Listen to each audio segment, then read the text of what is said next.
गोटे प्रकार रही जीसु को न जानी घृणा करंतु नहीं। कई जने कमेंट्स रे आमर ए प्रसंगटा आपण मान लिखि परिबे जीसु को न जानी घृणा करंतु नहीं। आज लोक माने जीसु को कहीं घृणा करुछंती कारण जीसु ख्रीस्ट को जानी नाहंती। जो समय जने व्यक्ति जीसु ख्रीस्ट को जानिबो से कौन सी प्रकार भाव घृणा करिबो नहीं। जीसु को न जानी घृणा करंतु नहीं कारण मु सही फांदरे पड़ी मु सही प्रकार भाव थी जीसु ख्रीस्ट को न जानी घृणा करुली। मुखरे घृणा करू नथली हृदय सहित घृणा करुली। मो जीसु को 1% पसंद नथिला। मो जीसु को टिके मते पसंद कर नथली काहे कि कारण मु जीसु ख्रीस्ट को जानी नथिली। जीसु ख्रीस्ट ख्रिस्टियान मानकर प्रभु से गोटे विदेशी भगवान अटंती आ से एही प्रकार व्यक्ति अटंती आम जानी नथिली।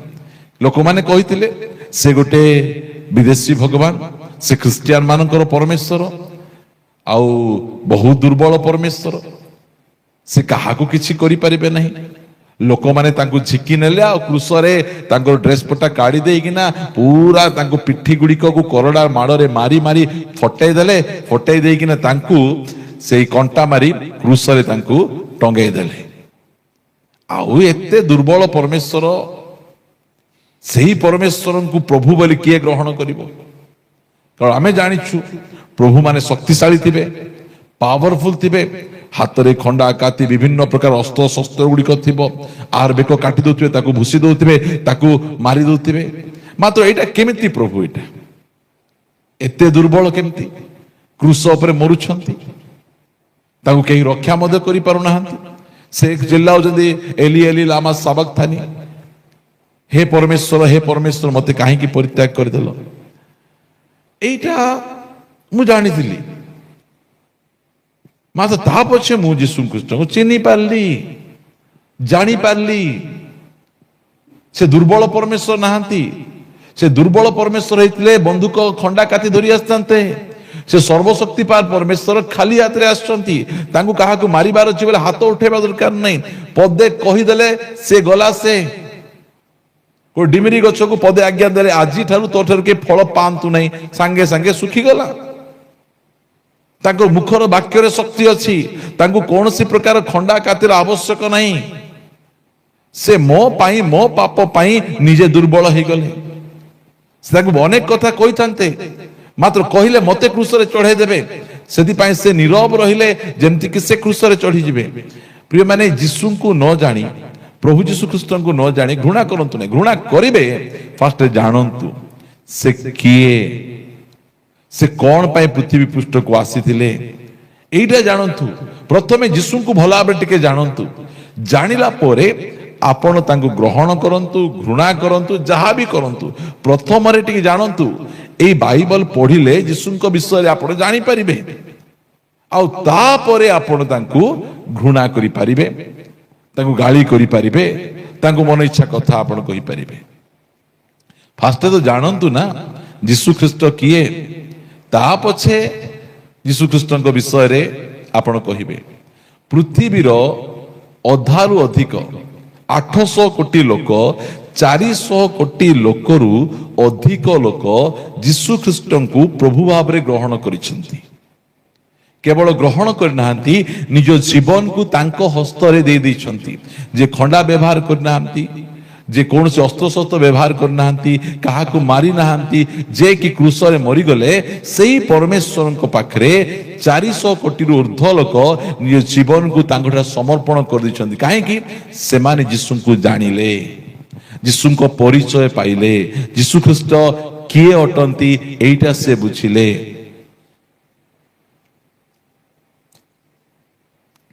सेति पाई से माने ए सब विषय गुडी को करिसंती। आज मु जीसु ख्रीस्ट विषय रे आपण मान किछि कहिबा पाई चाहे जानंतु। बाइबल पढ़िले सेति पाई लोक मान को बाइबल पढ़ो नहीं। दुनियार सबु पुस्तक पढ़ो मात्र तुमे बाइबल पढ़ो नहीं। कारण बाइबल पढ़ले आखि फिटी जीवो सत्य परमेश्वर को जानी देबो ଆଉ ଯେତେବେଳେ ତୁମେ ସତ୍ୟ ପରମେଶ୍ୱରଙ୍କୁ ଜାଣିଦେବ ତାହେଲେ ଅସୁବିଧା ହେଇଯିବ। ଯୀଶୁଙ୍କୁ ତୁମେ ଗ୍ରହଣ କରିଦେଲେ ଅନ୍ୟମାନଙ୍କର ଅସୁବିଧା ହେଇଯିବ। ସେଥିପାଇଁ ଲୋକମାନେ ସବୁ ପଢ ସିନା ଏ ବାଇବଲ ପଢ ନାହିଁ, ବାଇବଲକୁ ଝିକୁଛନ୍ତି, ଚିରୁଛନ୍ତି, ବାଇବଲକୁ ନିଆଁ ଲଗାଉଛନ୍ତି, ବାଇବଲକୁ ବ୍ୟାନ୍ କରିଦଉଛନ୍ତି। କେତେ ଦେଶରେ ଅଧିକ ଏହି ପୁସ୍ତକକୁ ଡରୁଛନ୍ତି। ଅନେକ ଦେଶ ଗୁଡ଼ିକରେ ସବୁ ତୁମେ କରିପାରିବ, ମୋବାଇଲରେ ବାଇବଲ ଡାଉନଲୋଡ କରିପାରିବ ନାହିଁ, କି ତୁମେ ବାଇବଲର ହାର୍ଡ କପି ତୁମେ ରଖିପାରିବ ନାହିଁ। କାହିଁକି? ବାଇବଲ ପଢିଲେ ତୁମେ ଯୀଶୁଙ୍କ ବିଷୟରେ ତୁମେ ଜାଣିଦେବ। ପ୍ରିୟମାନେ, ମୁଁ ଯୀଶୁଙ୍କ ବିଷୟରେ ମୁଁ ଆପଣମାନଙ୍କୁ କିଛି କହିବା ପାଇଁ ଚାହେଁ। ଲୁକ ଲିଖିତ ସୁସମାଚାର 4 ଅଧ୍ୟାୟକୁ ଫିଟାଇବେ ଟିକେ। ଲୁକ ଲିଖିତ ସୁସମାଚାର 4 ଅଧ୍ୟାୟ ମୁଁ ଆପଣମାନଙ୍କ ନିମନ୍ତେ ପଢୁଅଛି 18 ପଦରେ। ପ୍ରଭୁଙ୍କ ଆତ୍ମା ମୋ ଠାରେ ଅଧିଷ୍ଠିତ, ଯେଣୁ ଦିନହୀନ ମାନଙ୍କ ନିକଟରେ ସୁସମାଚାର ପ୍ରଚାର କରିବା ନିମନ୍ତେ ସେ ମୋତେ ଅଭିଷେକ୍ତ କରିଅଛନ୍ତି। ବନ୍ଦୀ ମାନଙ୍କ ନିକଟରେ ମୁକ୍ତି, ଅନ୍ଧ ମାନଙ୍କ ନିକଟରେ ଦୃଷ୍ଟି ଲାଭର ବିଷୟ ଘୋଷଣା କରିବାକୁ, ପୁଣି ଉପଦ୍ରବ ପ୍ରାପ୍ତ ଲୋକମାନଙ୍କୁ ମୁକ୍ତ କରିବାକୁ, ଆଉ ପ୍ରଭୁଙ୍କର ଅନୁଗ୍ରହ ବର୍ଷ ଘୋଷଣା କରିବାକୁ ସେ ମୋତେ ପ୍ରେରଣ କରିଅଛନ୍ତି। ଯୀଶୁଖ୍ରୀଷ୍ଟକୁ ଜାଣନ୍ତୁ, ସେ କଣ ପାଇଁ ଜଗତକୁ ଆସିଥିଲେ? ଜଗତରେ ଆସିବାର, ଏ ପୃଥିବୀରେ ଆସିବାର ଉଦ୍ଦେଶ୍ୟ କୌଣସି ଧର୍ମ ସ୍ଥାପନ କରିବା ପାଇଁ ନାହିଁ। ଯୀଶୁଖ୍ରୀଷ୍ଟ ଆସିବା ପୂର୍ବରୁ ପୃଥିବୀରେ ଅନେକ ଧର୍ମ ଥିଲା, ଆଉ ଯୀଶୁଖ୍ରୀଷ୍ଟ ଆସି ଗୋଟେ ନୂଆ ଧର୍ମକୁ ସେ ସ୍ଥାପନ କରିନାହାନ୍ତି। ଯୀଶୁଖ୍ରୀଷ୍ଟ କୌଣସି ଧର୍ମ ସ୍ଥାପନ କରିବା ପାଇଁ ଆସିନାହାନ୍ତି, କି ଯୀଶୁଖ୍ରୀଷ୍ଟ କୌଣସି ଧର୍ମର ମଧ୍ୟ ନାହାନ୍ତି। ଯୀଶୁଖ୍ରୀଷ୍ଟ ସମସ୍ତଙ୍କର ପ୍ରଭୁ, ତ୍ରାଣକର୍ତ୍ତା, ଉଦ୍ଧାରକର୍ତ୍ତା, ବିଚାରକର୍ତ୍ତା, ରକ୍ଷାକର୍ତ୍ତା, ପରମେଶ୍ୱର ସେ ଅଟନ୍ତି। ପ୍ରିୟମାନେ, ସେଥିପାଇଁ ଯୀଶୁଖ୍ରୀଷ୍ଟ ଯେତେବେଳେ ଏହି ଜଗତରେ ଆସିଲେ, ସେ କୋଉଠିକୁ ଆସୁଛନ୍ତି? ସେ ବେଥଲିହିମରେ ଆସୁଛନ୍ତି। କାହିଁକି ବେଥଲିହିମରେ ଆସୁଛନ୍ତି? ବେଥଲିହିମ ହେଉଛି ପୃଥିବୀର କେନ୍ଦ୍ରରେ ଅଛି। ଆପଣ ଜାଣିପାରିବେ ଯେ ପ୍ରଭୁ ଯୀଶୁଖ୍ରୀଷ୍ଟ ପୃଥିବୀର ବାଁରେ କି ଡାହାଣରେ ଆସୁନାହାନ୍ତି, କେନ୍ଦ୍ରରେ ଆସୁଛନ୍ତି, ମଝିରେ ଆସୁଛନ୍ତି। କାହିଁକି ମଝିରେ ଆସୁଛନ୍ତି? କାରଣ ସେ ସମସ୍ତଙ୍କର ଅଟନ୍ତି, ସେ ଅନ୍ୟ କାହାର ନାହାନ୍ତି। ସେଥିପାଇଁ ଯୀଶୁଖ୍ରୀଷ୍ଟଙ୍କର ସ୍କିନ୍ କଳା ନାହିଁ କି ଗୋରା ନାହିଁ, ତାଙ୍କର ସ୍କିନ୍ ବ୍ରାଉନ୍। କାହିଁକି? କାରଣ ସେ କଳାଙ୍କର ପ୍ରଭୁ ନାହାନ୍ତି କି ଗୋରାଙ୍କର ପ୍ରଭୁ ନାହାନ୍ତି, ସେ ସମସ୍ତଙ୍କର ପରମେଶ୍ୱର ଅଟନ୍ତି। ପ୍ରଭୁ ଯୀଶୁଖ୍ରୀଷ୍ଟ କେବଳ ହିବ୍ରୁ, ଗ୍ରୀକ, ଆରାମିକ ଜାଣନ୍ତି ତାହା ନୁହେଁ, ପୃଥିବୀର ସବୁ ଭାଷା ତାଙ୍କୁ ଜଣା। ମୁଁ ଓଡ଼ିଆରେ ପ୍ରାର୍ଥନା କଲେ ପ୍ରଭୁ କହୁନାହାନ୍ତି I don't understand Odia, please pray in English, I am the God of English, please pray, ଏମିତି କହୁନାହାନ୍ତି। ଆପଣ ଓଡ଼ିଆରେ ପ୍ରାର୍ଥନା କଲେ ସେ ଶୁଣିବେ, ହିନ୍ଦୀରେ ପ୍ରାର୍ଥନା କଲେ ଶୁଣିବେ, ତେଲୁଗୁରେ ପ୍ରାର୍ଥନା କଲେ ଶୁଣିବେ, ଆପଣ ବଙ୍ଗାଳୀରେ ପ୍ରାର୍ଥନା କଲେ ଶୁଣିବେ, ଆପଣ ଯେକୌଣସି ଭାଷାରେ ମଧ୍ୟ ପ୍ରାର୍ଥନା କଲେ ପ୍ରଭୁ ଯୀଶୁଖ୍ରୀଷ୍ଟ ଶୁଣିବେ। କାରଣ ସେ ଭାଷାକୁ ତିଆରି କରିଛନ୍ତି, ଆଉ ସେ ସମସ୍ତଙ୍କର ପରମେଶ୍ୱର। ଓଡ଼ିଆଙ୍କର ପରମେଶ୍ୱର, ସେ ଇଂରାଜୀର ପରମେଶ୍ୱର, ହିନ୍ଦୀ ମାନଙ୍କ ପରମେଶ୍ୱର, ସମସ୍ତଙ୍କର ପରମେଶ୍ୱର। ସେଥିପାଇଁ ସେ ଏହି ସ୍ଥାନରେ କୌଣସି ଗୋଟିଏ ନୂଆ ଧର୍ମ ସ୍ଥାପନ କରିବା ପାଇଁ ଆସିନାହାନ୍ତି। এইটা ଆମେ ସୁସମାଚାର ପ୍ରଚାର କରୁଛୁ। ଆମେ କାହିଁକି? କୌଣସି ଧର୍ମରେ ମୁକ୍ତି ନାହିଁ, କୌଣସି ଧର୍ମରେ ପରିତ୍ରାଣ ନାହିଁ। ସେଥିପାଇଁ ପ୍ରଭୁ ଯୀଶୁଖ୍ରୀଷ୍ଟ ଆସି କହିଲେ ମୁଁ ଜଗତର ଜ୍ୟୋତି। କାହିଁକି? ଆଜି ଲୋକମାନେ ଅନ୍ଧକାରରେ ଥିଲେ, ଅନ୍ଧକାରରେ ଥିବାରୁ ଆଲୋକ ଖୋଜୁଥିଲେ। ସେଥିପାଇଁ ପ୍ରଭୁ ଯୀଶୁଖ୍ରୀଷ୍ଟ ଜଗତର ଜ୍ୟୋତି ଅଟନ୍ତି। ପ୍ରିୟମାନେ, ଏଇଠି ପ୍ରଭୁ ଯୀଶୁଖ୍ରୀଷ୍ଟ ସେ କହୁଅଛନ୍ତି ଯେ ପ୍ରଭୁଙ୍କର ଆତ୍ମା ମୋ ଠାରେ ଅଧିଷ୍ଠିତ, ଯେଣୁ ଦିନହୀନ ମାନଙ୍କ ନିକଟରେ, କାହାକୁ? ଦିନହୀନ, ଦୁଃଖୀ, ଦରିଦ୍ର, ଅନାଥ, ବିଧବା, ଏହି ପ୍ରକାର ଦିନହୀନ ମାନଙ୍କ ନିକଟରେ ସୁସମାଚାର, ଖୁସିର ଖବର ସେ ଦେବା ପାଇଁ ଆସିଲେ। ଆଉ ବନ୍ଦୀ ମାନେ, ଯୋଉମାନେ ବିଭିନ୍ନ ପ୍ରକାର ପାପରେ ବନ୍ଧନରେ ଥିଲେ, ଶୈତାନର ବନ୍ଧନରେ, ନିଶା ଦ୍ରବ୍ୟର ବନ୍ଧନରେ, ପରମ୍ପରାର ବନ୍ଧନରେ, ବିଭିନ୍ନ ପ୍ରକାର ଭୂତ ପ୍ରେତ ବନ୍ଧନ ଗୁଡ଼ିକରେ ଥିଲେ, ଲେଖାଗଲା ବନ୍ଦୀ ମାନଙ୍କ ନିକଟରେ ମୁକ୍ତି। ବନ୍ଦୀ ମାନଙ୍କ ନିକଟରେ କଣ? ମୁକ୍ତି। କାହାକୁ ଆସି କମ୍ବଳ, କାହାକୁ ବରା ସିଙ୍ଗଡ଼ା କାହାକୁ କୌଣସି ପ୍ରକାର ପ୍ରଲୋଭନ ନାହିଁ। ଯୋଉମାନେ ଦିନହୀନ ସେମାନଙ୍କ ନିକଟରେ ସେ ସୁସମାଚାର ପ୍ରଚାର କଲେ, ଆଉ ଯୋଉମାନେ ବନ୍ଧନରେ ଅଛନ୍ତି ସେମାନଙ୍କ ନିକଟରେ ମୁକ୍ତି, ଆଉ ଅନ୍ଧମାନଙ୍କ ନିକଟରେ ଦୃଷ୍ଟି ଲାଭର ବିଷୟ ଘୋଷଣା କରିବା ପାଇଁ, ଆଉ ଯୋଉମାନେ ସମାଜରେ ଉପଦ୍ରବ ପ୍ରାପ୍ତ ଦଳିତ ନୀଚ ବିଭିନ୍ନ ପ୍ରକାର ଭାବରେ କଦର୍ଯ୍ୟ ଭାବରେ ଲୋକମାନେ ତାଙ୍କୁ ଦଳିତ କରି ରଖୁଛନ୍ତି, ଉପଦ୍ରବ ଲୋକମାନଙ୍କୁ ମୁକ୍ତ କରିବାକୁ। ଆମେ ମଧ୍ୟ ସେହି ପ୍ରକାର ଉପଦ୍ରବ ପ୍ରାପ୍ତ ଲୋକ ଆମେ ଥିଲୁ। ମୁଁ ପ୍ରଭୁଙ୍କୁ ଧନ୍ୟବାଦ ଦିଏ ଯେ ସେ ପରମେଶ୍ୱର ଆମକୁ ସେ ଉପଦ୍ରବରୁ ସେ ଆମମାନଙ୍କୁ ମୁକ୍ତ କରିଛନ୍ତି, ଆଉ ପ୍ରଭୁଙ୍କର ଅନୁଗ୍ରହର ବର୍ଷ ଘୋଷଣା କରିବାକୁ ସେ ମୋତେ ପ୍ରେରଣା କରେ। ଜାଣନ୍ତୁ ଏଠି କଣ ମନ୍ଦ ଅଛି କୁହନ୍ତୁ? ସେ ଏଇ ସବୁ ବିଷୟ ପାଇଁ ଆସିଛନ୍ତି। ମୁଁ ଆପଣମାନଙ୍କୁ ଲୁକ ନିକଟକୁ ପୁନର୍ବାର ନେଇଯିବା ପାଇଁ ଚାହେଁ। ଏହାର 19 ଅଧ୍ୟାୟକୁ ଆପଣମାନଙ୍କ ନିକଟକୁ ନେଇଯିବି। ପ୍ରଭୁ ଯୀଶୁ ଖ୍ରୀଷ୍ଟଙ୍କୁ ଘୃଣା କରିବା ପୂର୍ବରୁ ତାଙ୍କୁ ଜାଣନ୍ତୁ ସେ କଣ ପାଇଁ ଆସିଥିଲେ। 19 ଅଧ୍ୟାୟ ଲୁକ 19 ଅଧ୍ୟାୟ ଏହାର 10 ପଦ 9 ପଦରୁ ପଢୁଛି। ସେଥିରେ ଯୀଶୁ ତାଙ୍କ ବିଷୟରେ କହିଲେ। କାହା ବିଷୟରେ? ଯକ୍ଷଙ୍କ ବିଷୟରେ କହିଲେ। କଣ କହିଲେ? ଆଜି ଏହି ଗୃହରେ ପରିତ୍ରାଣ ଉପସ୍ଥିତ ହୋଇଅଛି, ଯେଣୁ ଏ ମଧ୍ୟ ଅବ୍ରାହମଙ୍କର ଜଣେ ସନ୍ତାନ। କାରଣ ଯାହା ହଜିଅଛି ତାହା ଖୋଜି ରକ୍ଷା କରିବାକୁ ମନୁଷ୍ୟ ପୁତ୍ର ଆସିଅଛନ୍ତି। ମନୁଷ୍ୟ ପୁତ୍ର କଣ ପାଇଁ ଆସିଅଛନ୍ତି? ପ୍ରଭୁ ଯୀଶୁ ଖ୍ରୀଷ୍ଟ କଣ ପାଇଁ ଆସିଛନ୍ତି? ଯାହା ହଜିଅଛି। କିଏ ହଜିଛନ୍ତି? ମନୁଷ୍ୟ ହଜି ଯାଇଛି। ମନୁଷ୍ୟ ତାର ସୃଷ୍ଟିକର୍ତ୍ତାଙ୍କ ଠାରୁ ହଜି ଯାଇଛି। ସେ ଯୋଉମାନେ ସୃଷ୍ଟିକର୍ତ୍ତା ନୁହନ୍ତି ସେମାନଙ୍କ ପଛକୁ ପଳାଇ ଯାଇଛି। ଆଜି ଦେଖନ୍ତୁ ମନୁଷ୍ୟ ହଜି ଯାଇଛି। ସେ କିଏ? ସେ କୋଉଠାରୁ ଆସିଛି? ସେ ମାଙ୍କଡରୁ ଆସି ନାହିଁ, କୌଣସି ମାଟି ତଳୁ ବାହାରି ନାହିଁ ମଣିଷ।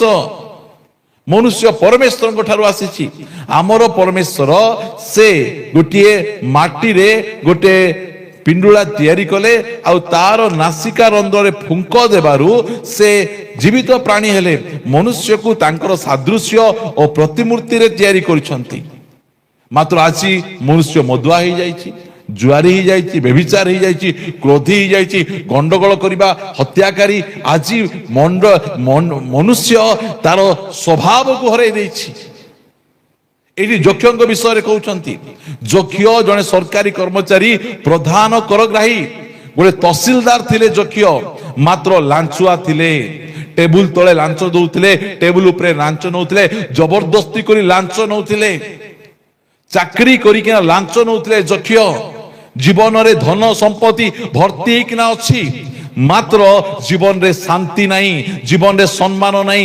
ଲୋକମାନେ ମୁହଁ ଆଗରେ ଆଜ୍ଞା ନମସ୍କାର ବୋଲୁଥିବେ, ପଛଆଡେ ଲାଞ୍ଚୁଆ, ଲାଞ୍ଚ ଖାଇରା, ମଦୁଆ, ଏହି ପ୍ରକାର କଥା କହୁଥିଲେ। ସେ ଶୁଣିଛନ୍ତି, ଜାଣିଛନ୍ତି ଯକ୍ଷ ସେଇ ଟଙ୍କାର ପ୍ରେମରେ, ଲାଞ୍ଚରେ ଜଗତରେ ହଜି ଯାଇଛନ୍ତି। ଆଜି ଅନେକ ସରକାରୀ କର୍ମଚାରୀ ମଧ୍ୟ ଲାଞ୍ଚ ନେଇକିନା ସେମାନେ ହଜି ଯାଇଛନ୍ତି।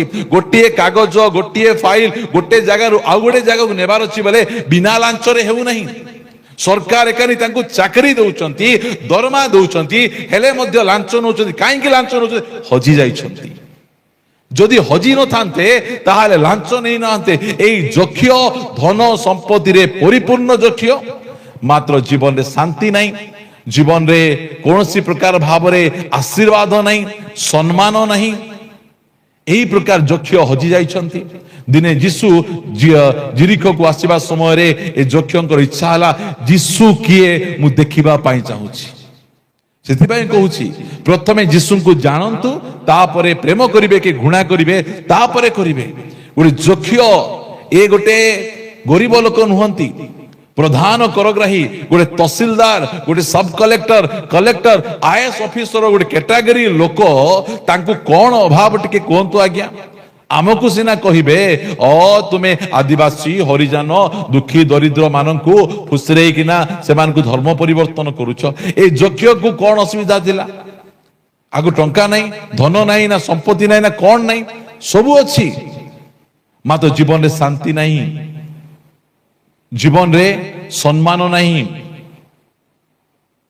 এইটা ସେ ଜୀବନରେ ଲେକ୍ ପାଇଛି, ଅଭାବ ତାର। ସେଥିପାଇଁ ଲେଖାଯାଉଛି ଯୀଶୁ କିଏ, 19 ଅଧ୍ୟାୟର 3 ପଦରେ, ଯୀଶୁ କିଏ ତାହା ଦେଖିବାକୁ ସେ ଚେଷ୍ଟା କରୁଥିଲେ, କିନ୍ତୁ ଲୋକଙ୍କର ଭିଡ଼ ସକାଶୁ ଦେଖି ପାରୁନଥିଲେ, କାରଣ ସେ ବାଙ୍ଗର ଥିଲେ। ନାଇକି, ହାଇଟ୍ କମ୍, ବାଙ୍ଗର, ଦେଖି ପାରୁନାହାନ୍ତି, ଚାରିଆଡ଼େ ଲୋକ ଘେରିକିନା ଅଛନ୍ତି। ମାତ୍ର ହଉ ଠିକ ଅଛି, ଦେଖି ତ ପାରିଲି ନାହିଁ, ଆଉ କେବେ ଦେଖିବି ବୋଲି ପଳେଇ ଗଲେ ନାହିଁ। ଲେଖାଯାଉଛି ଏଣୁ ସେ ଆଗକୁ ଦୌଡ଼ି ଯାଇ ତାହାଙ୍କୁ ଦେଖିବା ନିମନ୍ତେ ଗୋଟିଏ ଡିମିରି ଗଛରେ ଚଢ଼ିଲେ। ଯୀଶୁଙ୍କୁ ଦେଖିବା ପାଇଁ ହେଲେ ପରିଶ୍ରମ କରିବାକୁ ପଡ଼ିବ, ନିଜର ସେ ପୋଜିସନକୁ ଛାଡ଼ିବାକୁ ପଡ଼ିବ। ଜଣେ ତହସିଲଦାର କ୍ୟାଟେଗୋରୀର, ଗୋଟେ କଲେକ୍ଟର କ୍ୟାଟେଗୋରୀର ଗୋଟେ ବ୍ୟକ୍ତି ଯୀଶୁଙ୍କୁ ଦେଖିବା ପାଇଁ ଏତେ ଆଗ୍ରହ, ସେହି ବ୍ୟକ୍ତି ଆଗକୁ ଦୌଡ଼ି ଯାଇ, ଚାଲି ଚାଲି ନାହିଁ, ଦୌଡ଼ି ଯାଇ ସେ କଣ କରୁଛନ୍ତି, ଗୋଟେ ଡିମିରି ଗଛ ଚଢୁଛନ୍ତି ଯୀଶୁଙ୍କୁ ଦେଖିବା ପାଇଁ।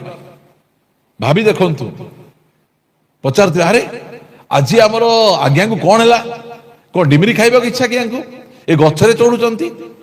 ଭାବନ୍ତୁ, ଯୀଶୁଙ୍କୁ ଦେଖିବା ପାଇଁ ହେଲେ ସେ କେତେ ପରିଶ୍ରମ କରୁଛନ୍ତି। କାହିଁକି, ସେ ଜାଣିଛନ୍ତି ପରିତ୍ରାଣ ଯୀଶୁ ଦେଇପାରିବେ, ଶାନ୍ତି ଯୀଶୁ ଦେଇପାରିବେ, ପାପ କ୍ଷମା ଯୀଶୁ ଦେଇପାରିବେ। ଏଥିପାଇଁ ତାଙ୍କୁ କିଏ ଡକା ଯାଇ ନଥିଲା, ମାତ୍ର ସେ ଶାନ୍ତିର ଅନ୍ୱେଷଣ କରୁଥିଲେ, ଉଦ୍ଧାରର ଅନ୍ୱେଷଣ କରୁଥିଲେ, ଅନନ୍ତ ଜୀବନର ଅନ୍ୱେଷଣ କରୁଥିଲେ। ଆଉ ସେଇଟା ଯୀଶୁଙ୍କ ପାଖରେ ଅଛି ବୋଲି ସେ ଶୁଣିଥିଲେ। ଆଉ ଯେତେବେଳେ ଯୀଶୁ ଖ୍ରୀଷ୍ଟ ତାଙ୍କର ଗାଁକୁ ଆସିଲେ, ତାଙ୍କୁ ଭେଟିବା ପାଇଁ ଯାଉଛନ୍ତି, ଚାରିଆଡେ ଲୋକ ଗହଳ। ଇଆଡେ ଗଲେ ମାମୁଁ ଅଛନ୍ତି, ସିଆଡେ ଗଲେ ଦାଦା ଅଛନ୍ତି, ସିଆଡେ ଗଲେ କାକା ଅଛନ୍ତି। ମତେ ଦେଖିଲେ ଖରାପ ଭାବିବେ, ମତେ କେହି ନ ଦେଖନ୍ତୁ, ମୁଁ କେବଳ ଯୀଶୁଙ୍କୁ ଟିକେ ଦେଖିଦେବି ବୋଲି ସେ ଗଛରେ ଚଢିଦେଲେ।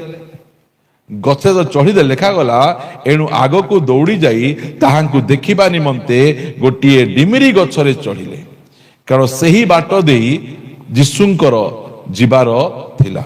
ଗଛରେ ଚଢିଦେଲେ, ଚଢି ଦେଇ ସେ ଗଛରେ କଣ କରୁଛନ୍ତି, ବସିଛନ୍ତି।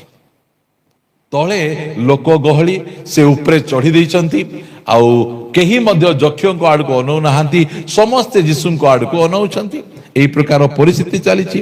ତା ପଛେ ଲେଖାଗଲା ଯେତେବେଳେ ସେ ବାଟ ଦେଇ ଯୀଶୁଙ୍କ ଯିବାର ଥିଲା, ଯୀଶୁ ସେ ସ୍ଥାନକୁ ଆସି ଉପରକୁ ଚାହିଁ ତାଙ୍କୁ କହିଲେ। ଯୀଶୁ ଖ୍ରୀଷ୍ଟ ଦେଖୁଛନ୍ତି ଗୋଟେ ବାଙ୍ଗରା ଲୋକ ଅଛି, ତାକୁ ମତେ ଦେଖିବାକୁ ବହୁତ ଆଗ୍ରହ, ଆଉ ସେ ଗଛରେ ଚଢି ଦେଇଛି।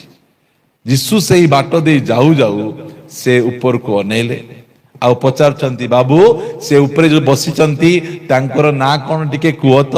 ଏ ବାଙ୍ଗରା, ଏ ବାଙ୍ଗରା, ଏ ପ୍ରଧାନ କରଗ୍ରାହୀ, ୟାଡକୁ ଓହ୍ଲେଇଆ ବୋଲି କହୁନାହାନ୍ତି। ଯୀଶୁ ଖ୍ରୀଷ୍ଟ କହୁଛନ୍ତି, ଯକ୍ଷ ତୁମେ ଶୀଘ୍ର ଓହ୍ଲାଇ ଆସ। ହାଲେଲୁୟା। ଆମର ପରମେଶ୍ୱର ଆମର ନାଁ ଜାଣନ୍ତି। ଯେତିକି ଯାକ ତାରା ଆକାଶରେ ଅଛି ସମସ୍ତଙ୍କର ନାଁ ସେ ଜାଣନ୍ତି। ଆମ ମସ୍ତକର ପ୍ରତ୍ୟେକ କେଶକୁ ସେ ଗଣିକିନା ଅଛନ୍ତି। ସେ ଏହି ପ୍ରକାର, ମୁଁ ଦେଖୁଛି ଗୋଟେ ଧଳା ସାର୍ଟ ପିନ୍ଧିଥିବା ଲୋକ ଗଛ ଉପରେ ଚଢିଛି, ନାଲି ଶାଢୀ ପିନ୍ଧିଥିବା ଗୋଟେ ଭଉଣୀ ଅଛନ୍ତି। ସେ ଏହି ପ୍ରକାର ଆଜିକାଲିର ଭାବବାଦୀ ମାନଙ୍କ ପରି ସେ ଡାକନ୍ତି ନାହିଁ, ସେ ନାମ ଧରି ଡାକନ୍ତି। କଣ କି ତା ନାଁ? ଦୁନିଆ ଯୋଉ ନାମ ଦେଇଛନ୍ତି ସେ ନାମ ଡାକନ୍ତି ନାହିଁ। ଦୁନିଆ ତାଙ୍କୁ ଦେଇଥିଲେ ପାପୀ, ଯକ୍ଷଙ୍କୁ ପାପୀ ଦେଇଥିଲେ, ବାଙ୍ଗରା ଦେଇଥିଲେ। ପ୍ରିୟ ମାନେ, ଆଜି ଦୁନିଆ ଆମକୁ ଗୋଟେ ଅଲଗା ନାଁ ଦେଇଛି। ଆମକୁ ଛୋଟ ଜାତି, ନିଚ ଜାତି, ବିଭିନ୍ନ ପ୍ରକାର କଦର୍ଯ୍ୟ ନାଁରେ ଆମକୁ ଗାଳି କରୁଛନ୍ତି। ମାତ୍ର ଯୀଶୁ ଖ୍ରୀଷ୍ଟ ଆମକୁ ଆମର କଦର୍ଯ୍ୟ ନାଁରେ ନାହିଁ, ଆମକୁ ସମ୍ମାନର ସହିତ ଡାକୁଛନ୍ତି। ସେ କହୁଛନ୍ତି, ଯକ୍ଷ ତୁମେ ଶୀଘ୍ର ଓହ୍ଲାଇ ଆସ। এইটা ଆମର ପରମେଶ୍ୱର, ସେ ଆମର ନାଁ ଜାଣନ୍ତି, ଆଉ ସେ କହୁଅଛନ୍ତି ଆସ। ଦୁନିଆ ତୁମକୁ ଘୃଣା କରୁଛି, ଦୁନିଆ ତୁମକୁ ସମ୍ମାନ ଦେଉନାହିଁ, ଦୁନିଆ ପାଇଁ ତୁମେ ଘୃଣାର ଯୋଗ୍ୟ, ହେଲେ ମଧ୍ୟ ମୁଁ ତୁମ ଘରକୁ ଆସିବି। କଣ ଲେଖାଗଲା? ଯୀଶୁ ସେହି ସ୍ଥାନକୁ ଆସି ଉପରକୁ ଚାହିଁ ତାଙ୍କୁ କହିଲେ, ଯକ୍ଷ ଧୀରେ ଓହ୍ଲାଅ ନାହିଁ, ଶୀଘ୍ର ଓହ୍ଲାଇ ଆସ, କାରଣ ଆଜି ମତେ ଅବଶ୍ୟ ତୁମ୍ଭ ଘରେ ରହିବାକୁ ହେବ। ତୁମ ଘରେ ମୁଁ ରହିବି ଆସି। ଦୁନିଆ ତୁମକୁ ଘୃଣା କରୁଛି, ଦୁନିଆ ଦୃଷ୍ଟିରେ ତୁଚ୍ଛୀକୃତ, ଦୁନିଆ ଦୃଷ୍ଟିରେ ହୀନସ୍ତା, ଦୁନିଆ ତୁମକୁ ପଚାରୁ ନାହିଁ, ମାତ୍ର ମୁଁ ଆଜି ତୁମ ଘରେ ରହିବା ପାଇଁ ଚାହୁଁଛି। ଯୀଶୁଙ୍କୁ ଜାଣନ୍ତୁ, ଏ ଯକ୍ଷ ଯୀଶୁଙ୍କ ବିଷୟରେ ଶୁଣିଥିଲେ, ଆଉ ଯୀଶୁଙ୍କୁ ବର୍ତ୍ତମାନ ସେ ଦେଖିବା ପାଇଁ ଗଲେ। ଯୀଶୁଙ୍କୁ ସେ କଣ ଦେଖିବେ? ଯକ୍ଷ ନ ଆସିବା ପୂର୍ବରୁ ଯୀଶୁ ତାଙ୍କୁ ଦେଖିଛନ୍ତି, ତାଙ୍କ ନାଁକୁ ଜାଣିଛନ୍ତି, ଆଉ କହୁଛନ୍ତି ଆଜି ମତେ ଅବଶ୍ୟ ତୁମ ଘରେ ରହିବାକୁ ହେବ। ପ୍ରେଜ୍ ଦ ଲର୍ଡ, ହାଲେଲୁୟା। ପ୍ରଭୁଙ୍କର ଗୌରବ, ମହିମା, ସ୍ତୁତି, ବନ୍ଦନା ହେଉ। ପ୍ରିୟମାନେ, ଆମର ପରମେଶ୍ୱର ଆମ ଘରେ ରୁହନ୍ତି। ଆମ ପରମେଶ୍ୱର କୌଣସି ଚର୍ଚ୍ଚରେ, ମନ୍ଦିରରେ, କୌଣସି ନଦୀ କୂଳରେ, ପାହାଡ଼ ଉପରେ ରୁହନ୍ତି ନାହିଁ। ଆମ ସହିତ ରହିବା ପରମେଶ୍ୱର ସେ ଅଟନ୍ତି। ପ୍ରଭୁଙ୍କର ଗୌରବ ହଉ, ପ୍ରଭୁଙ୍କର ମହିମା ହେଉ। ହାଲେଲୁୟା। ବାକ୍ୟ ଶୁଣନ୍ତୁ, ଗଣ୍ଡଗୋଳ ପଛେ ଲାଗିବେ, ୟା ଟିକେ ଧ୍ୟାନ ଦେଇ ଶୁଣିବେ। ଏହି ସ୍ଥାନରେ ଯୋଉ ପ୍ରକାର କଥା କୁହାଯାଉଛି, ଏହି ବାକ୍ୟ ଆପଣଙ୍କ ଜୀବନକୁ ପରିବର୍ତ୍ତନ କରିବ ନିହାତି। ପ୍ରଭୁ ଆପଣମାନଙ୍କୁ ଅନୁଗ୍ରହ କରନ୍ତୁ ଯେ ଯକ୍ଷକୁ କହିଲେ, ଯକ୍ଷ ଆଜି ଅବଶ୍ୟ ମତେ ତୁମ ଘରେ ରହିବାର ଅଛି। ଲେଖାଯାଉଛି, ସେଥିରେ ସେ ଶୀଘ୍ର ଓହ୍ଲାଇ ଆସି ଆନନ୍ଦରେ ତାହାଙ୍କର ଆତିଥ୍ୟ କଲେ। ଯୀଶୁ ଆମ ଘରକୁ ଆସୁଛନ୍ତି, ଯୀଶୁଙ୍କ ପାଇଁ ଭଲ ଆତିଥ୍ୟ ସତ୍କାର କରିବାର ଅଛି। ଯୀଶୁଙ୍କ ପାଇଁ ସବୁ ପ୍ରକାର ଆତିଥ୍ୟ ସତ୍କାର କରିଦେଲେ। ଯେତେବେଳେ ଯୀଶୁଙ୍କ ପାଇଁ ସବୁ ପ୍ରକାର ଆତିଥ୍ୟ ସତ୍କାର ଚାଲିଛି, ଖାଇବା, ପିଇବା, ରହିବା, ବସିବା, ସବୁ A to Z କରୁଛନ୍ତି, ମାତ୍ର ଯୀଶୁ ଖ୍ରୀଷ୍ଟଙ୍କୁ ଯେତେବେଳେ ଘରକୁ ଆଣିଛନ୍ତି, ସେ ଜାଣିପାରୁଛନ୍ତି ଏଇ ଯୋଉ ଖଟରେ ଯୀଶୁ ବସିଛନ୍ତି, ଲାଞ୍ଚ ନେଇକିନା କିଣିଛି। ଯେଉଁ ଡାଇନିଂ ଟେବୁଲରେ ମୁଁ ଖୁଆଉଛି ଯୀଶୁଙ୍କୁ, ସେଇଟା ମଧ୍ୟ ଲାଞ୍ଚର ପଇସାରେ ହେଇଛି। ଯେଉଁ ପିତ୍ତଳ ଢାଳ କି ଓ ଢାଳରେ ପାଣି ଦଉଛି, ଏଇଟା ମଧ୍ୟ କିଏ ଦେଇଛନ୍ତି? ଯୀଶୁ ଖ୍ରୀଷ୍ଟ ଜ୍ୟୋତି ଅଟନ୍ତି। ଯୀଶୁ ଖ୍ରୀଷ୍ଟ ସାମ୍ନାକୁ ଆସୁଛନ୍ତି, ଯକ୍ଷଙ୍କୁ ତାଙ୍କର ପାପ ଗୁଡ଼ିକ ଛଳ ଛଳ ଛଳ ଛଳ ଦେଖାଯାଉଛି। ସେ କୋଉ କୋଉ ପ୍ରକାର ପାପ ଗୁଡ଼ିକ କରିଛନ୍ତି, ସେ ସବୁ ଦେଖାଯାଉଛି। ସେଥିପାଇଁ ଯୀଶୁଙ୍କୁ ଲୋକ ଘୃଣା କରନ୍ତି। ଯୀଶୁ ପବିତ୍ର ପରମେଶ୍ୱର, ଯୀଶୁ ଜଗତର ଜ୍ୟୋତି। ସେ ଯେତେବେଳେ ଆମର ସାମ୍ନାରେ ପଳେଇ ଆସନ୍ତି, ଆମ ଜୀବନରେ ଥିବା ପାପ ଗୁଡ଼ିକକୁ ଦେଖାଯାଏ। ସେଥିପାଇଁ ଲୋକମାନେ ଯୀଶୁଙ୍କୁ ଘୃଣା କରନ୍ତି। ଯୀଶୁ ଆସୁ ଆସୁ ଆମ ଜୀବନରେ ଥିବା ଦୁଷ୍ଟତା, ମନ୍ଦତା, କାରଣ ସେ ପବିତ୍ର ପରମେଶ୍ୱର। ସେ ପବିତ୍ର ପରମେଶ୍ୱରଙ୍କୁ ଯେତେବେଳେ ଆମେ ଆମନ୍ତ୍ରଣ କରିବା, ସେତେବେଳେ ପାପ ଗୁଡ଼ିକ ଦେଖାଯାଉଛି। ଯକ୍ଷ ଯୀଶୁଙ୍କୁ ଖାଇବା ପିଇବାକୁ ଦଉଛି, ଆତିଥ୍ୟ ସତ୍କାର କରୁଛି, ମାତ୍ର ଏହାଡେ ମୁହଁ ଶୁଖି ଯାଉଛି, ଇଆଡେ କଷ୍ଟ ଲାଗୁଛି। ଓହୋ, କଣ ହେଇଗଲା? ସେତେବେଳେ ଲେଖାଯାଉଛି 8 ପଦରେ, କିନ୍ତୁ ଯକ୍ଷ ଠିଆ ହୋଇ ପ୍ରଭୁଙ୍କୁ କହିଲେ। ଯକ୍ଷ ଠିଆ ହେଇଗଲେ। ଯୀଶୁ କଣ ପ୍ରଚାର କଲେ? ଲେଖାଯାଏ, ଯକ୍ଷ ରହିପାରୁନାହାନ୍ତି, ଭିତରେ ପାପ ତାଙ୍କର ଉଙ୍କି ମାରୁଛି। ଏତେ ପବିତ୍ର ପରମେଶ୍ୱରଙ୍କୁ ଆମ ଘରକୁ ମୁଁ ଡାକି ଦେଇଛି, ମାତ୍ର ମୋ ଜୀବନ ପାପରେ ପରିପୂର୍ଣ୍ଣ, ମୋ ଜୀବନ କଦର୍ଯ୍ୟରେ ପରିପୂର୍ଣ୍ଣ। ମୁଁ ଗୋଟେ ଲାଞ୍ଚୁଆ ଲୋକ, ମୁଁ ଚାକିରି କରୁଛି, ଧନୀ ଲୋକ ସିନା, ମୋର ଘରେ ସବୁ ଲାଞ୍ଚରେ ପରିପୂର୍ଣ୍ଣ ଜିନିଷ ଅଛି। ଆଲମିରା ଲାଞ୍ଚର ଟଙ୍କା, ମୋ ସ୍ତ୍ରୀ ପିନ୍ଧିଥିବା ସୁନା ଲାଞ୍ଚ, ଏଇ ସବୁ କରପସନରେ ଭରପୁର ହେଇଯାଇଛି।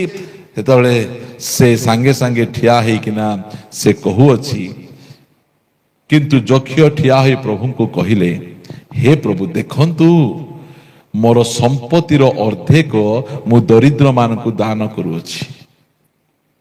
ଯୀଶୁଙ୍କୁ ପାଇଲା ପରେ ଟଙ୍କା ମିଳେ କି ଟଙ୍କା ଯାଏ? ଏଇଟା ଟିକେ ଧ୍ୟାନ ଦିଅନ୍ତୁ। ଯୀଶୁ ଖ୍ରୀଷ୍ଟଙ୍କୁ ପାଇଲା ପରେ କଣ ହଉଛି? ଯକ୍ଷ ଧନୀ ହଉନାହାନ୍ତି। ଯକ୍ଷଙ୍କ ଘରେ ଯେଉଁ କରପସନରେ ଯୋଉ ଟଙ୍କା ଆସିଛି, କରପସନରେ ଯୋଉ ଧନ ସମ୍ପତ୍ତି ଅଣାଯାଇଛି, ଲୁଟ କରି, ଲାଞ୍ଚ ନେଇ, ବିଭିନ୍ନ ପ୍ରକାର ଖରାପ କାମ କରି, ସେତେବେଳେ ଯକ୍ଷ ସାଙ୍ଗେ ସାଙ୍ଗେ ଠିଆ ହେଇଯାଉଛନ୍ତି, ଆଉ କହୁଛନ୍ତି, ହେ ପ୍ରଭୁ, ଦେଖନ୍ତୁ ମୋର ସମ୍ପତ୍ତିର ଅର୍ଦ୍ଧେକ ମୁଁ ଦରିଦ୍ର ମାନଙ୍କୁ ଦାନ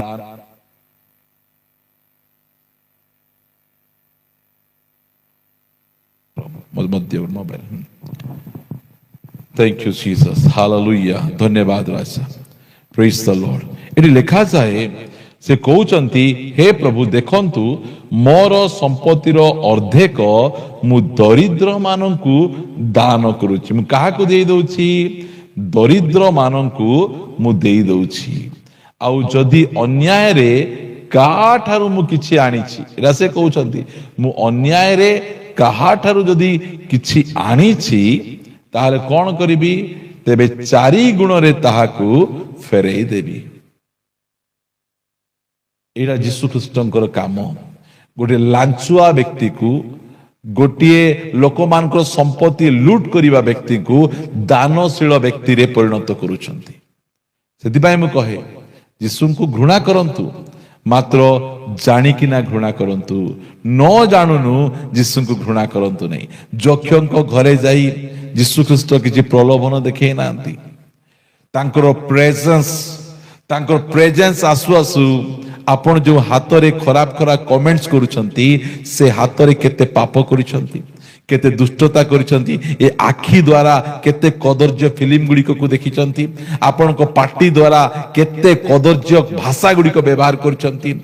यीशु ख्रीष्ट सामने रे ठिया ही गले आपण जानि देबे। ता प्रेजेंस आसिले मोर पार्टी रु एते खराब कथा कहिछि, मो आखी रे एते खराब कथा देखिछि, मोर मन रे एते खराब कथा चिंता करछि, संगे संगे पितरंक परि हे प्रभु मु जने पापी मनुष्य, मो ठारू शिवा होंतु। प्रिय माने प्रभु से परमेश्वर अटंती, से सर्वशक्तिमान प्रभु अटंती। तांकर प्रेजेंस ही यथेष्ट। से यीशु ख्रीष्ट कौन पे आसिले? आज आमर ऑफिस रे करप्शन नहीं, लोक मान को मध्य लांच निया जाउ नहीं, अन्याय करा जाउ नहीं। यीशु आसिला परे अन्याय दूर होछि। के शिखेवा दरकार नहीं, संगे संगे परिवर्तन होचंती। आगे मु मद छाड़ देबी, आगे जुआ छाड़ देबी, आगे व्यभिचार छाड़ देबी, आगे आज ठारू मु कोनोसी प्रकार खराब भाषा छाड़ देबी। एटा यीशु आइला पर जीवन परिवर्तन हो जाउछि। जेतेबेले से कहिले मु फेरई दउछि 9 पदरे कौन लिखा जाए? सेथिरे यीशु तांको विषय रे कहिले आजी एही गृह रे परित्राण उपस्थित होइछि, जेणु ए मध्य अब्राहम कर जने संतान। प्रभुंकर गौरव हो। प्रिय माने आमर परमेश्वर सेमिति अटंती। 10 पदरे कारण जहा हजी अछि ताहा खोजी रक्षा करने मनुष्य पुत्र आसी अछंती। मनुष्य आज हजी जाइछि।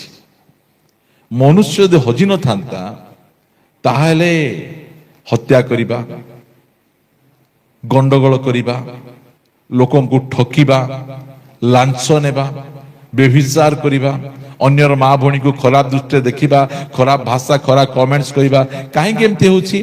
कारण मनुष्य हजी जाइछि। आउ सेही हजी जाइथिबा मनुष्य को पुनर्बार खोजिबा पाई तुमर जने सृष्टिकर्ता अटंती। तुम पाई स्वर्ग रखा जाइछि, तुम पाई अनंत सुख भोग अछि। ए जगत सब किछि नाही। तुमे कोठु आछो त तुमे जानिछ कि एई विषय गुडी को तांको जणाई देबा पाई प्रभु यीशु ख्रीष्ट धरा पृष्ठ को आसिले। कोनोसी नुआ धर्म स्थापन करिबा पाई नाही, कोनोसी प्रकार नुआ शिक्षा देबा पाई आसिले नहीं। प्रभु यीशु ख्रीष्ट एथिपाई जगत मध्य को आसिछंती। आमकु एही सब विषय गुडी को जानिबार अछि। पढ़िबा मार्क 10 अध्याय 45 पद। मार्क 10 अध्याय 45 पद।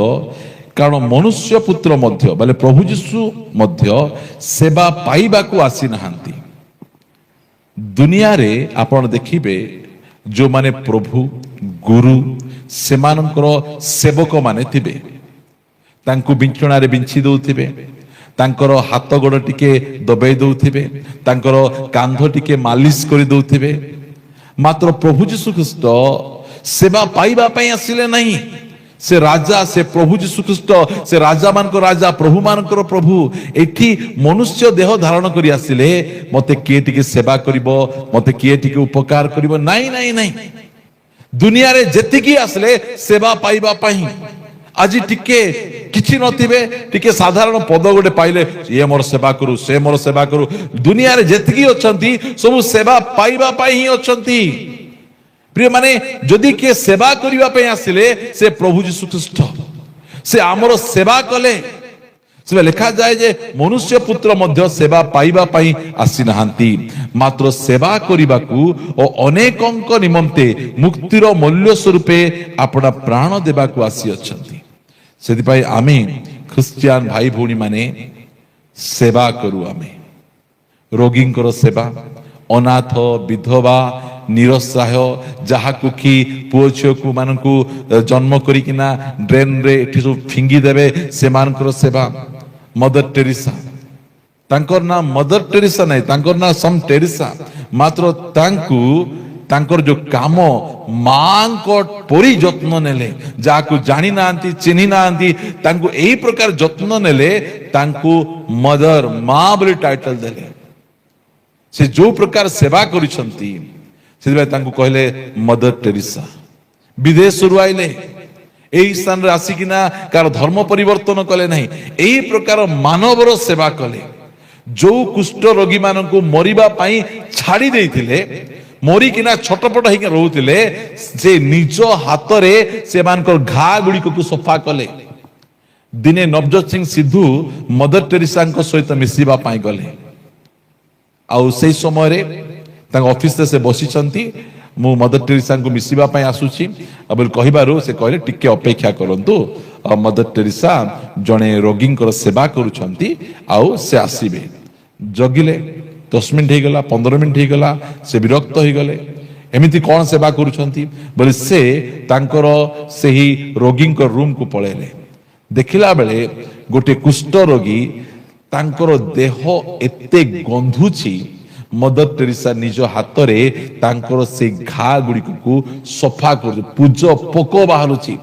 ଆଉ ଯୋଉ ସମୟରେ ସେ ନବଜୋତ ସିଂ ସିଦ୍ଧୁ ତାଙ୍କର ସେହି ସେବାକୁ ଦେଖିଲେ, ଘରକୁ ଯାଇ ସେ 2 ଦିନ ଖାଇ ପାରିଲେ ନାହିଁ, ଏ ପ୍ରକାର ଭାବରେ ଦୁର୍ଗନ୍ଧ ଦଉଥିଲା।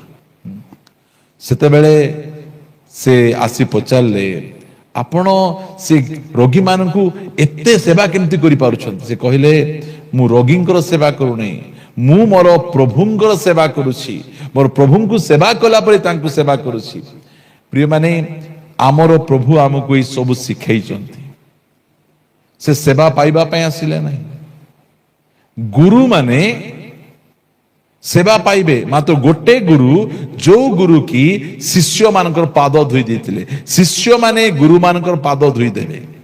ଯୀଶୁ ଖ୍ରୀଷ୍ଟ କ୍ରୁଶରେ ମରିବାକୁ ଯିବା ପୂର୍ବରୁ ଶିଷ୍ୟ ମାନଙ୍କୁ କହିଥାନ୍ତେ ଯେ ମୁଁ ଏତେ ଦିନ ତୁମମାନଙ୍କ ସେବା କଲି, ଏବେ ମରିବାକୁ ଯାଉଛି, ମୋର ଟିକେ ଯତ୍ନ ନିଅ, ମତେ ଟିକେ ସେବା କର। ନାଇଁ ନାଇଁ, ମରିବାକୁ ଯିବା ପୂର୍ବରୁ, ଦେଖନ୍ତୁ ଦୁନିଆ ଛାଡିବା ପୂର୍ବରୁ ସେ କଣ କରୁଛନ୍ତି?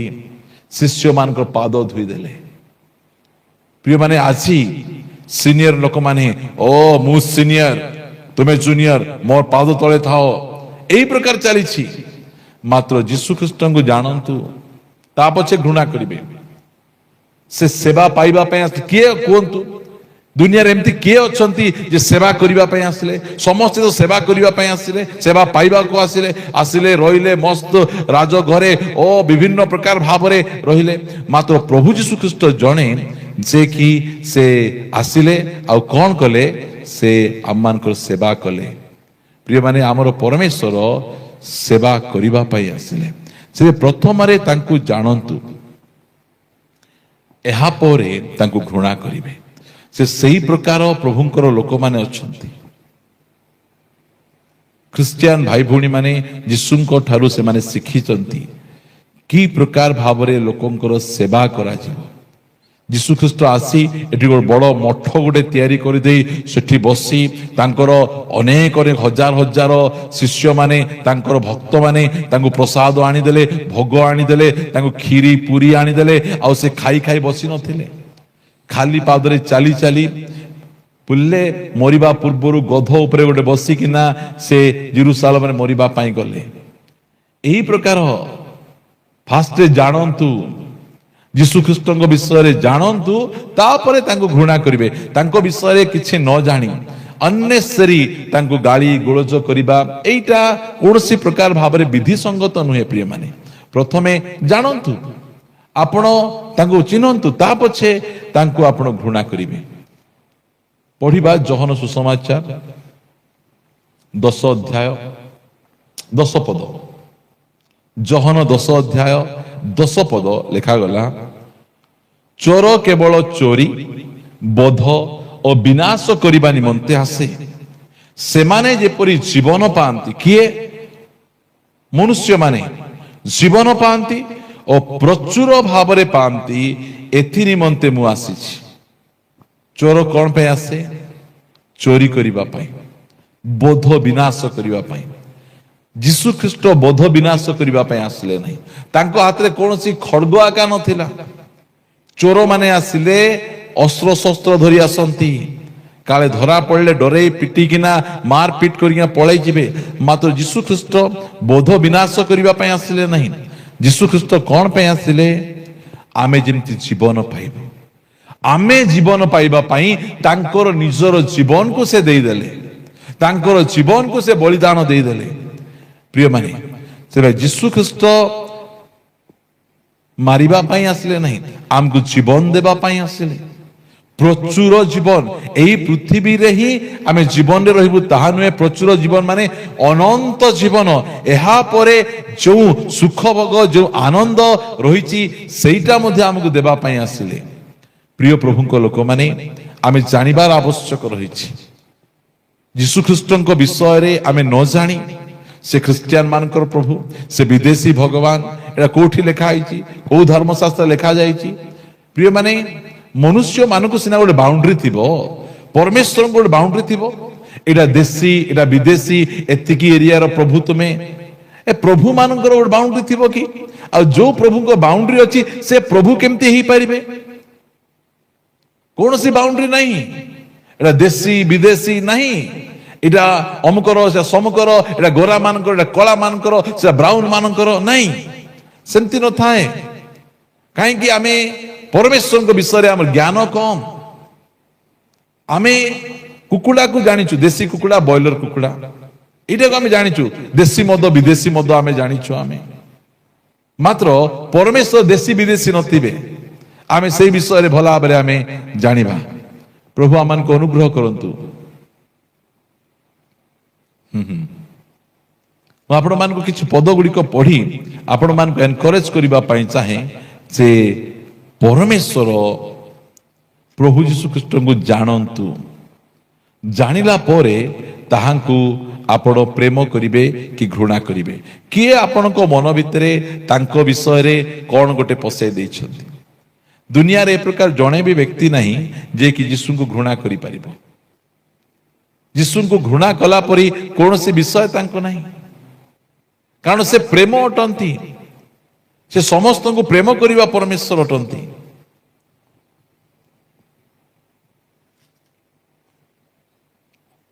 ପଢିବା ଆମେ ପ୍ରଥମ ଯୋହନ ପୁସ୍ତକ, ଏହାପରେ ଆମେ ଆଗକୁ ବଢିବା। ଯୀଶୁ ଖ୍ରୀଷ୍ଟ ଜଗତକୁ ସେ ଆସିଥିଲେ। ସେ କଣ ପାଇଁ ଆସିଥିଲେ? ତାଙ୍କ ବିଷୟରେ ନ ଜାଣି ଆମେ ତାହାଙ୍କୁ ଘୃଣା କରିବାଟା ଏଇଟା ଭଲ ନୁହେଁ। ପଢିବା ପ୍ରଥମ ଯୋହନ, ଏହାର 3 ଅଧ୍ୟାୟର 5 ପଦରେ ଆମେ ପଢୁଛୁ,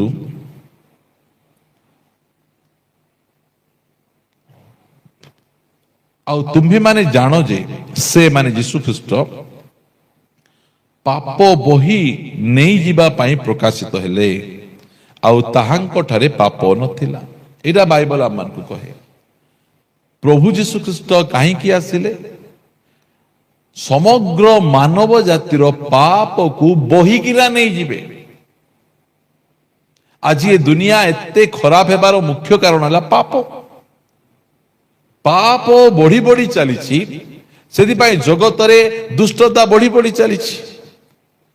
ଏଇ ଦୁନିଆର ମୁଖ୍ୟ ସମସ୍ୟା ଖାଦ୍ୟ ନୁହେଁ, ପାନୀୟ ନୁହେଁ, ଶିକ୍ଷା ନୁହେଁ, ରୋଗ ନୁହେଁ। ଏ ଦୁନିଆର ମୁଖ୍ୟ ସମସ୍ୟା ହେଲା ପାପ।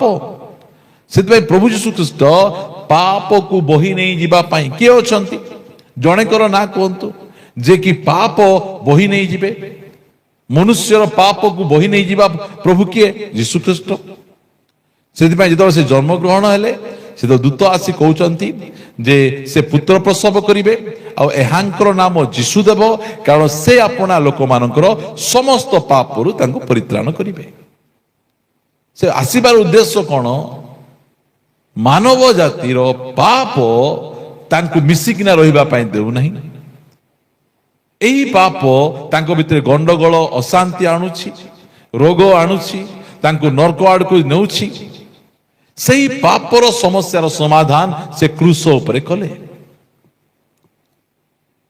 ସମଗ୍ର ମାନବ ଜାତିର ପାପକୁ ବୋହିକିନା ସେ ନେଇଗଲେ। ସେ ଆଉ କିଏ ଅଛନ୍ତି ପାପ ବୋହି ନେଇଯିବା ପାଇଁ? ପ୍ରଥମେ ଆମେ ତାଙ୍କୁ ଜାଣିବା, ଆମେ ତାପରେ ତାଙ୍କୁ ଘୃଣା କରିବେ, ପ୍ରେମ କରିବେ, ସେ ଅଲଗା କଥା। ପ୍ରଥମେ ଆମେ ତାଙ୍କୁ ଜାଣିବା ଯେ ସେ ପରମେଶ୍ୱର କଣ ପାଇଁ ଆସିଲେ ଜଗତକୁ? ନୂଆ ଧର୍ମ ସ୍ଥାପନ କରିବେ, ଲୋକମାନଙ୍କୁ ଭ୍ରାନ୍ତ କରିବେ। ପ୍ରିୟମାନେ, ସ୍ୱର୍ଗର ପରମେଶ୍ୱର ମାନବ ଦେହ ଧାରଣ କରି ଗୁହାଳ ଘରେ ଜନ୍ମଗ୍ରହଣ କଲେ, ବଢେଇ ଘରେ ଦିନ କାଟିଲେ, ଆଉ ଆମକୁ ଏଇ ସବୁ ଶିକ୍ଷା ଗୁଡ଼ିକ ଦେଲେ। ଆସିବାର ଉଦ୍ଦେଶ୍ୟ ସେ କଣ ପାଇଁ? ଯୀଶୁଙ୍କୁ ଜାଣନ୍ତୁ, ତା ପଛେ ମାନିବେ କି ନ ମାନିବେ ଆମେ ସେ କିଏ ବାଧ୍ୟ କରିପାରିବେ ନାହିଁ। ଆପଣ ଘୃଣା କରିବେ କି ପ୍ରେମ କରିବେ ଆପଣଙ୍କ ଉପରେ ରହିଲା। ପ୍ରଥମେ ଆମେ ତାଙ୍କୁ ଜାଣେ ସେ କଣ ପାଇଁ ଆସିଲେ। ଯୀଶୁ ଖ୍ରୀଷ୍ଟ ଯୋଉଥିପାଇଁ ଜଗତକୁ ଆସିଥିଲେ, କିଏ ସେଥିପାଇଁ ଆସିନାହାନ୍ତି। କେହି ଆସିନାହାନ୍ତି ସେଇ ଉଦ୍ଦେଶ୍ୟ ସଫଳ କରିବା ପାଇଁ।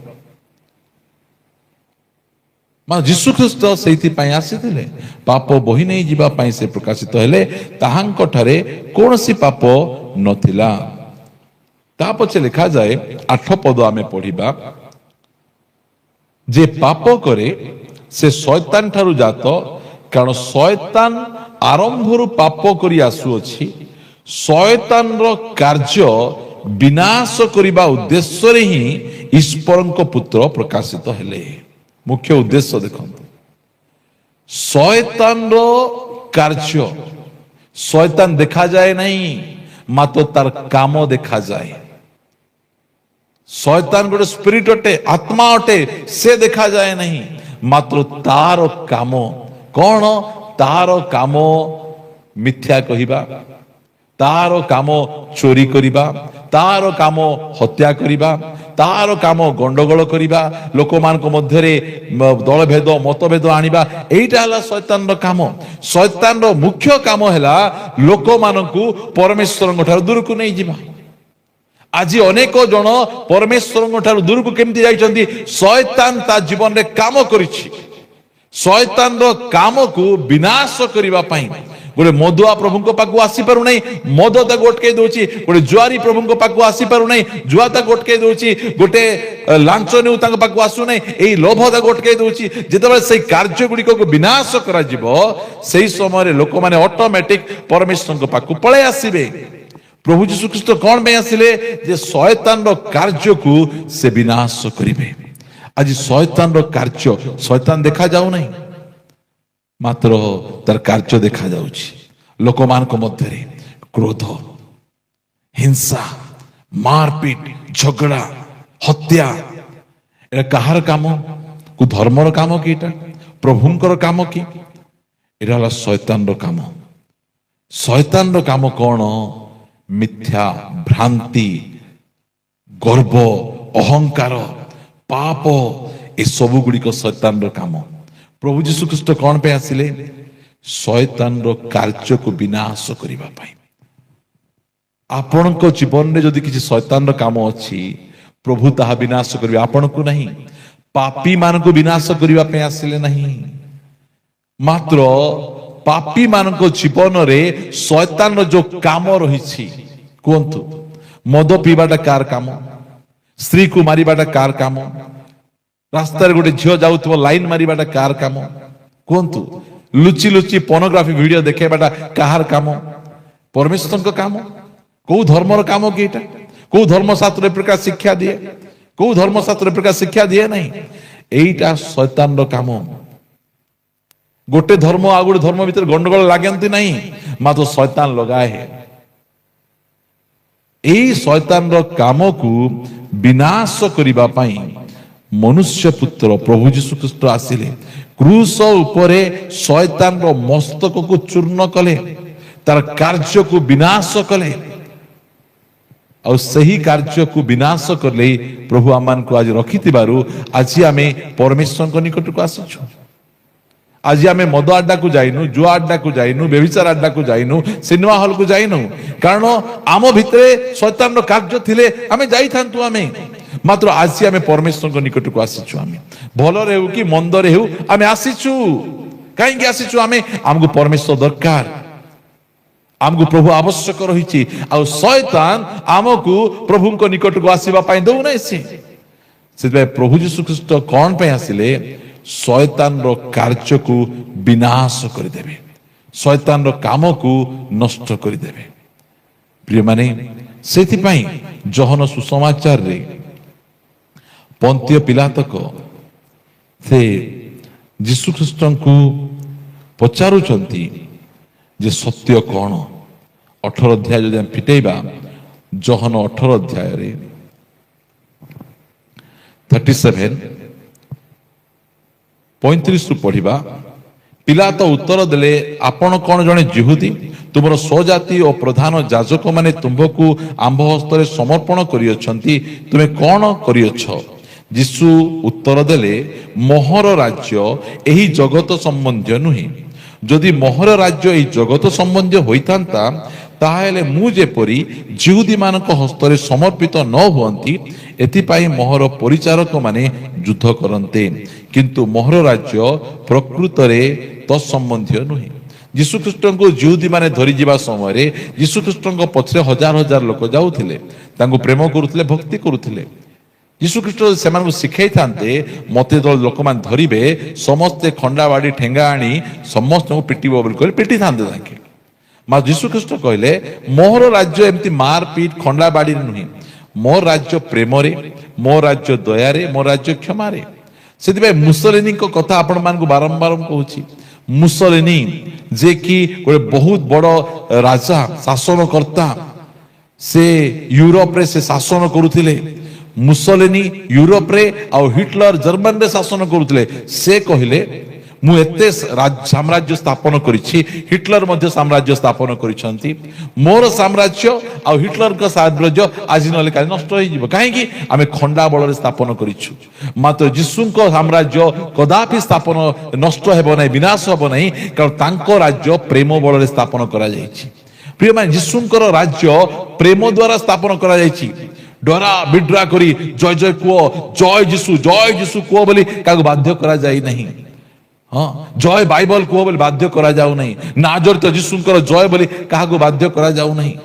ଲୋକମାନେ ଯେତେବେଳେ ଜାଣିଲେ ଯୀଶୁଖ୍ରୀଷ୍ଟ ସତ୍ୟ ପରମେଶ୍ୱର, ପବିତ୍ର ପରମେଶ୍ୱର, ଆମର ଉଦ୍ଧାରକର୍ତ୍ତା, ସୃଷ୍ଟିକର୍ତ୍ତା, ସେତେବେଳେ ନିଜେ କହିଲେ, ବୋଲ ୟେଶୁ ମସିହ କି ଜୟ ଜୟ ଜୟ ଜୟ। ସେମାନେ କହିଲେ, କାହିଁକି?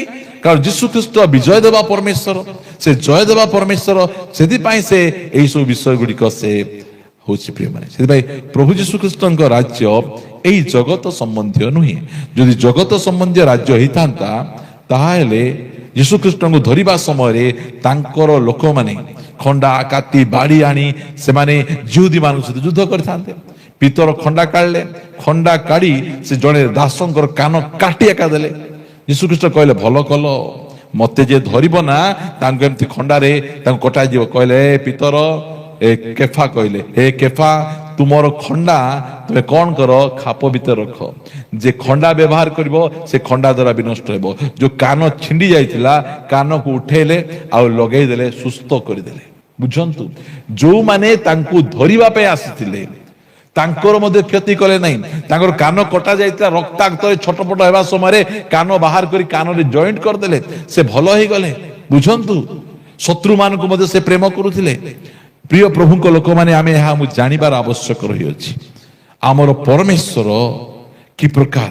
ଯୀଶୁଙ୍କୁ ପ୍ରଥମେ ଜାଣନ୍ତୁ, ତାପରେ ଆପଣ ଘୃଣା କରିବେ କି ପ୍ରେମ କରିବେ, ମାନିବେ କି ନ ମାନିବେ, କିଛି ଦାୟ ଆସେ ନାହିଁ।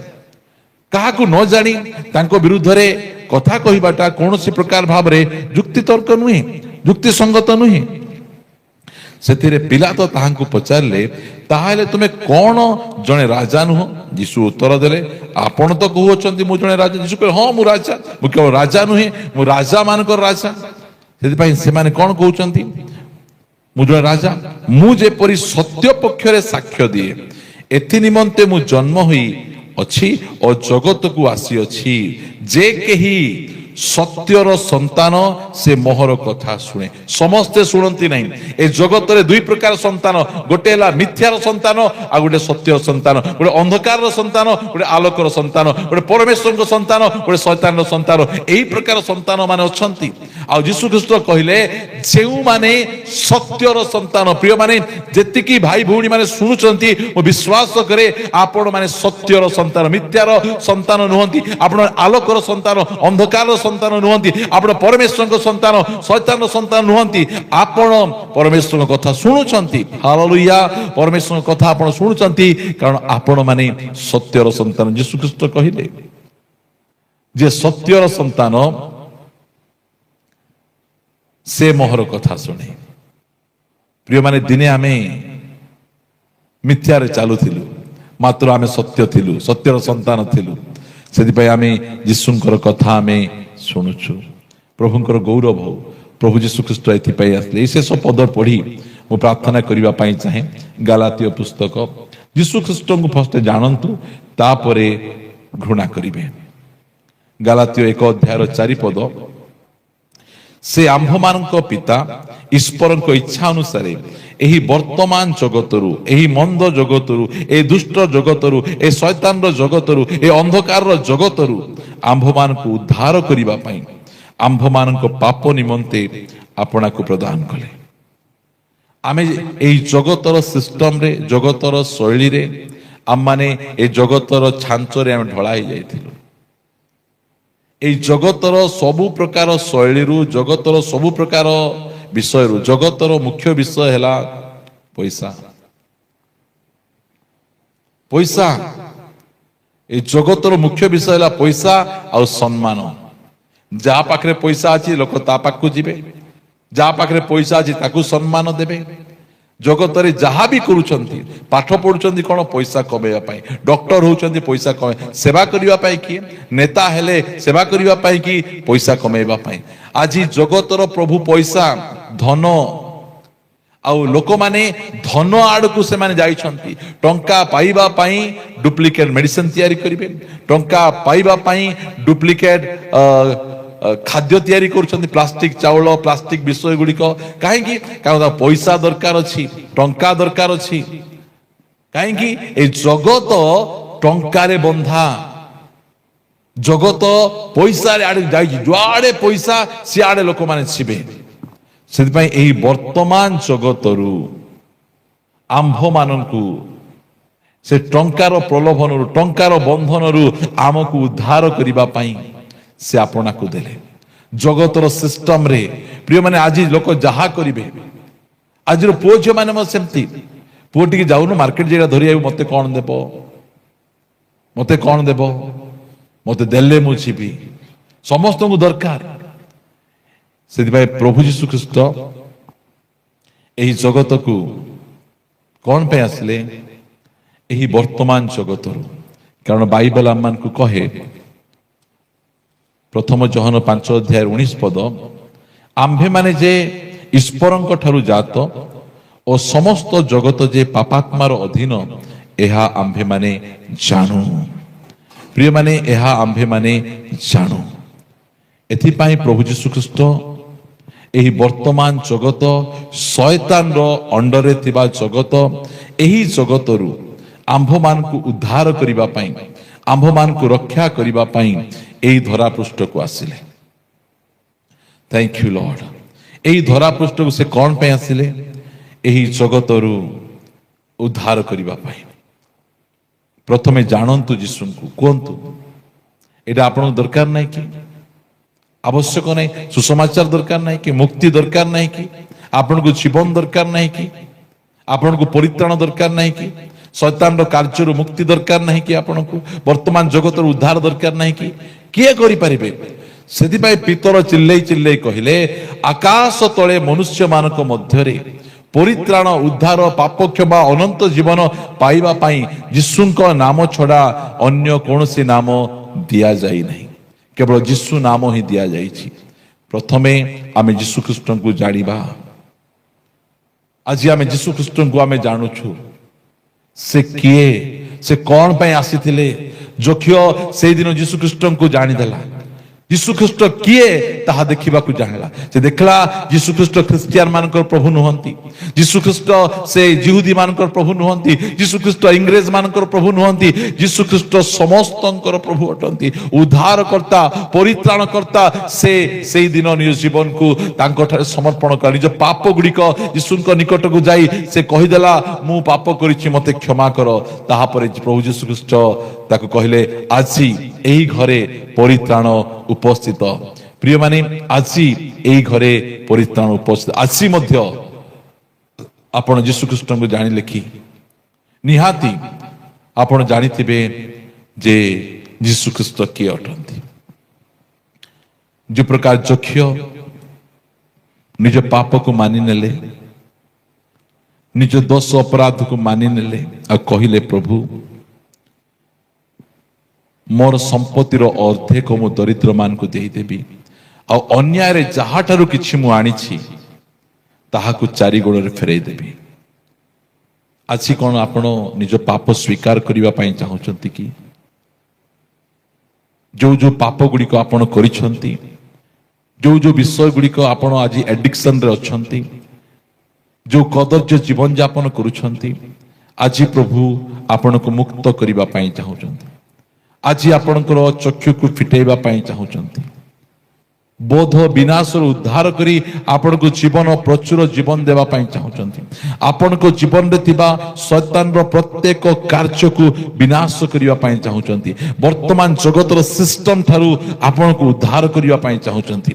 आज गोटे सुजोग प्रिय माने एइटा स्वर्गर परमेश्वर आपण को सुजोग देइछंती। आजिरो सुजोग को आपण हाथ छोड़ा करंतु नहीं। यीशु किए आपण जानि पारिले। Hallelujah, thank you lord. आमे तुमको धन्यवाद दउछु प्रभु। आमे तुमको न जानी तुमको घृणा करूथिलु। आमे भाबुथिलु तुमे गोटे विदेशी प्रभु।